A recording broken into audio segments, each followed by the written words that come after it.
Assalamualaikum warahmatullahi wabarakatuh. Baik, perkenalkan nama saya Ila Faizatun Nur, NIM Bio 221004, Prodi Pendidikan Biologi. Di sini saya akan menjelaskan sedikit terkait struktur organ tumbuhan, yang dimana terdapat daun, bunga, buah, dan biji. Secara umum, tumbuhan berstruktur dari beberapa bagian, yaitu akar, batang, daun, bunga, biji, dan buah. Organ-organ tersebut memiliki fungsi masing-masing dalam menjaga keberlangsungan tumbuhan. Pertama, struktur daun.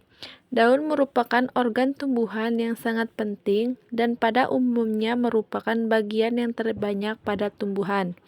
Daun terdapat pada batang. Bagian batang tempat duduknya daun atau tempat melekatnya daun disebut dengan buku-buku atau nodus batang. Dan tempat di atasnya daun merupakan sudut antara batang dengan tangkai daun disebut dengan ketiak daun atau akselia. Secara umum, daun merupakan organ yang berperan sebagai penyerap, pengangkut, pengolahan, dan penimbunan zat-zat makanan. Berikut ini merupakan fungsi daun secara umum. 1. Menyimpan cadangan makanan, misalnya pada umbi lapis bawang merah atau Allium cepa. 2. Mengambil zat-zat makanan atau resorpsi. 3. Pengolahan zat-zat makanan atau fotosintesis. 4. Penguapan atau transpirasi. Dan 5. Pernafasan atau respirasi. Selanjutnya, struktur bunga.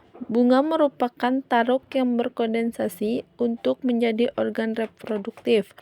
Bagian-bagian di mana munculnya bunga disebut dengan brak. Bunga memiliki tangkai bunga atau panjang yang disebut dengan vadisel. Selanjutnya, struktur buah. Bakal buah atau ovarium yang telah dibuahi atau fertilisasi dan matang disebut dengan buah. Buah memiliki bagian-bagian yang disebut dengan perikarp, kulit buah, dan set, biji. Biji dilindungi di dalam buah. Ika buah yang dibentuk tanpa didahului oleh adanya fertilisasi bakal buah atau ovarium disebut dengan buah photosynoptic. Perikarp yaitu setelah buah matang, maka ovarium berubah menjadi perikarp. Perikarp yang dapat tebal dan berdaging atau keras, tipis, dan halus. Perikarp juga dibedakan menjadi 3 lapisan, yaitu epikarp merupakan lapisan luar yang disebut dengan kulit buah. Mesokarp merupakan lapisan tengah dan endokarp merupakan lapisan paling dalam.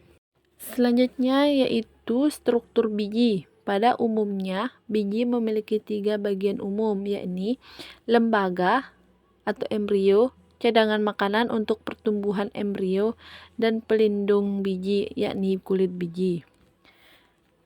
Yang pertama itu lembaga atau embrio adalah jaringan bakal tumbuhan dari mana tumbuhan yang baru akan berkembang manakala kondisi lingkungan sesuai. Lembaga ini memiliki satu helai daun lembaga atau kotiledon pada tumbuhan berkeping satu atau monokotil. 2 helai daun lembaga pada hampir semua tumbuhan berkeping 2 atau dikotil, dan 2 atau lebih pada tumbuhan berbiji terbuka. Selanjutnya, lembaga juga memiliki calon akar yang disebut dengan radikula dan calon tunas yang disebut plumula. Yang kedua, cadangan makanan yang diperlukan oleh tumbuhan baru ketika memulai tumbuh besar. Bentuk nutrisi yang disimpan bervariasi tergantung pada jenis tumbuhan tersebut. Cadangan ini bermula dari jaringan yang disebut dengan endoplasma yang berasal dari tumbuhan induk melalui pembuahan ganda. Endosperma yang biasanya triploid ini kaya akan minyak nabati dan zat fatty dan protein. Yang ketiga, kulit biji atau testa berkembang dari jaringan integumen yang semula mengakhiri opelua. Tatkala biji masak, kulit biji ini dapat setipis kertas, misalnya pada kacang tanah, atau tebal dan keras seperti pada kelapa. Kulit ini berguna untuk menjaga lembaga dari kekeringan dan kerusakan mekanisme. Sekian dari saya. Wabillahi taufiq wal hidayah. Wassalamualaikum warahmatullahi wabarakatuh.